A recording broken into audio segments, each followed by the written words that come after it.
Assalamualaikum warahmatullahi wabarakatuh. Pada kesempatan kali ini saya akan menjelaskan mengenai pengujian hipotesis lebih dua rata-rata atau disebut dengan ANAFA satu arah. Nah, fungsi dilakukannya uji ANAFA satu arah ini adalah untuk mengetahui perbedaan antara tiga kelompok atau perlakuan atau lebih.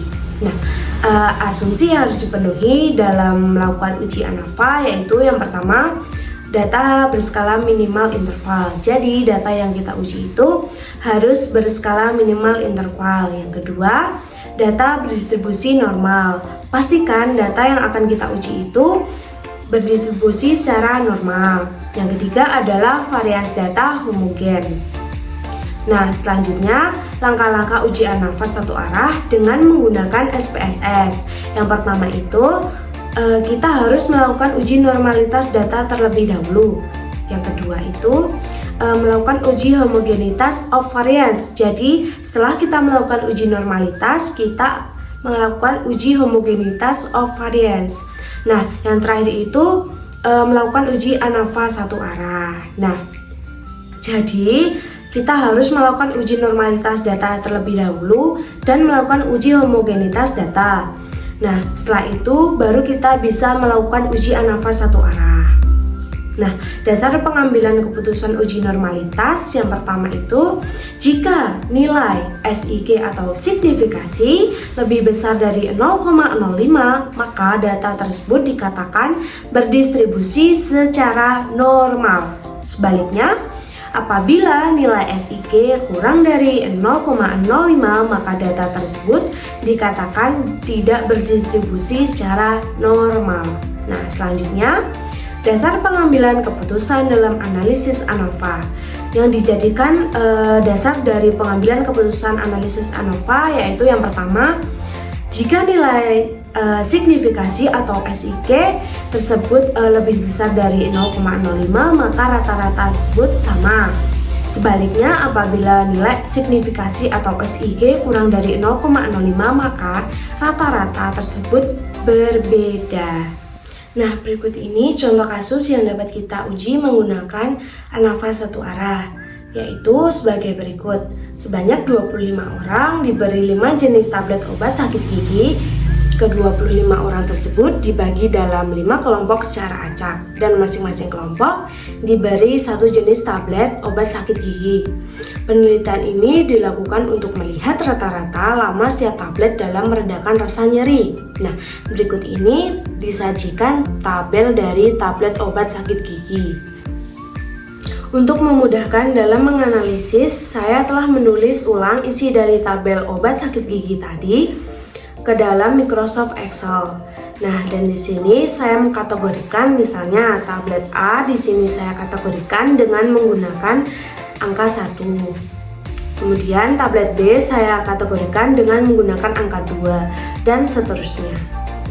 Selanjutnya kita copy paste isi dari tabel obat sakit gigi tadi dari Microsoft Excel ke dalam SPSS. Kita copy jenis tablet dan lama penyembuhan tadi ke dalam data view. Kita masukkan ke dalam data view. Langkah selanjutnya, kita klik bagian variabel view. Pada bagian name, kita ganti dengan variabel X dan Y. Untuk menghilangkan desimal, pada menu desimal kita nolkan saja. Selanjutnya, kita beri label pada variabel X dengan jenis tablet. Kemudian, setelah itu kita klik bagian values dan isikan menu value dengan angka 1. Kemudian pada bagian label kita isi dengan huruf A. Setelah itu kita add isi menu values sampai dengan 5 karena jenis tablet tadi ada 5. Untuk pengisiannya disesuaikan dengan kategori yang telah kita buat tadi. Setelah selesai mengisi semua, lalu kita klik OK saja.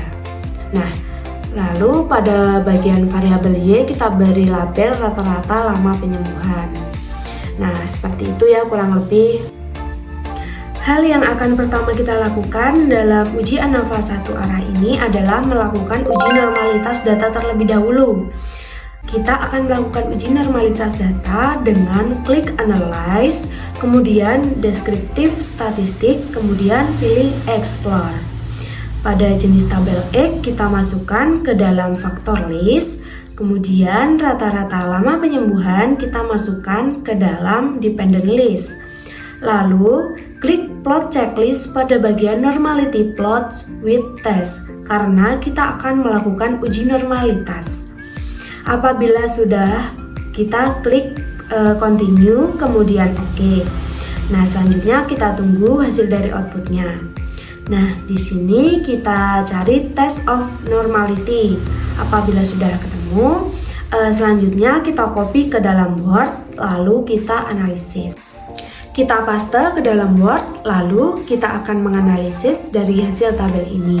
Apakah data yang akan kita gunakan berdistribusi normal atau tidak? Nah, untuk menentukan data tersebut berdistribusi normal atau tidak, kita berpedoman pada dasar pengambilan keputusan, yaitu apabila nilai signifikasi atau SIG lebih besar dari 0,05, maka data tersebut berdistribusi normal. Dan sebaliknya, apabila nilai signifikasi atau SIG kurang dari 0,05, maka data tersebut tidak berdistribusi secara normal. Nah, pada tabel ini dapat kita lihat bahwa nilai signifikasi lebih dari 0,05, maka dapat disimpulkan bahwa karena nilai signifikasi lebih besar dari 0,05, maka data tersebut berdistribusi secara normal. Di sini kita dapat menuliskan kesimpulannya, yaitu karena nilai signifikasi lebih besar dari 0,05, maka data berdistribusi normal. Setelah uji normalitas data kita terpenuhi, selanjutnya kita akan melakukan uji homogenitas of variance. Pengujian homogenitas of variance dan uji ANAVA satu arah ini dapat kita lakukan secara bersamaan. Untuk langkah-langkahnya, kita masuk ke dalam analyze, kemudian pilih compare means, lalu klik one way ANAVA. Jenis tablet kita masukkan ke dalam faktor list. Kemudian untuk rata-rata lama penyembuhan kita masukkan ke dalam dependent list. Selanjutnya kita masuk ke dalam menu post hoc. Pada bagian menu post hoc ini kita checklist pada bagian 2K untuk melakukan uji homogenitas. Lalu klik continue. Selanjutnya pilih menu option lalu checklist homogenitas of variant test untuk menampilkan uji homogenitas. Apabila sudah, klik continue dan OK. Nah, setelah muncul hasil outputnya, kita copy ke dalam Word lalu kita analisis. Dalam menganalisis uji homogenitas data berpedoman pada jika nilai signifikasi lebih besar dari 0,05, maka varians antar kelompok adalah sama. Sebaliknya, apabila nilai signifikasi kurang dari 0,05, maka varians antar kelompok berbeda atau tidak sama. Nah, untuk menganalisis tabel ini, kita lihat pada kolom paling bawah, yaitu based on trend mean, nilai signifikasinya adalah 0,822. Maka 0,822 lebih besar dari nilai signifikasi 0,05. Jadi dapat disimpulkan bahwa varians antar kelompok adalah sama. Nah, kita dapat menuliskan kesimpulannya karena nilai signifikasi atau SIG lebih besar dari 0,05, maka varians antar kelompok sama. Hasil uji ANAVA satu arah dapat kita lihat di bawah tabel homogenitas of variance. Kita copy hasil analisis uji ANAVA satu arah tersebut ke dalam Word. Lalu dasar pengambilan keputusan pada ANAVA kita berpedoman pada jika nilai signifikasi atau SIG lebih besar dari 0,05, maka rata-rata lamanya obat tersebut untuk mengurangi rasa nyeri sama secara signifikasi. Sebaliknya, apabila nilai signifikasi atau SIG kurang dari 0,05, maka rata-rata lamanya obat tersebut untuk mengurangi rasa nyeri adalah berbeda secara signifikasi. Nah, pada tabel ini kita cukup melihat nilai signifikasinya saja ya. Dalam tabel tersebut diketahui nilai signifikasinya adalah 0,001. Artinya, Apabila kita berpedoman dalam dasar pengambilan keputusan tadi, maka rata-rata lamanya obat dalam mengurangi rasa nyeri berbeda secara signifikasi. Nah, jadi kita dapat menuliskan kesimpulan dari hasil uji anafas satu arah tersebut sebagai berikut. Karena nilai signifikasi atau SIG kurang dari 0,05, maka rata-rata lamanya obat tersebut mengurangi rasa nyeri adalah berbeda secara signifikasi. Demikian pembahasan mengenai uji anafas satu arah atau one way. Semoga bisa bermanfaat bagi teman-teman semua ya. Dan mohon koreksinya apabila terdapat kesalahan. Sekian dari saya. Wassalamualaikum warahmatullahi wabarakatuh.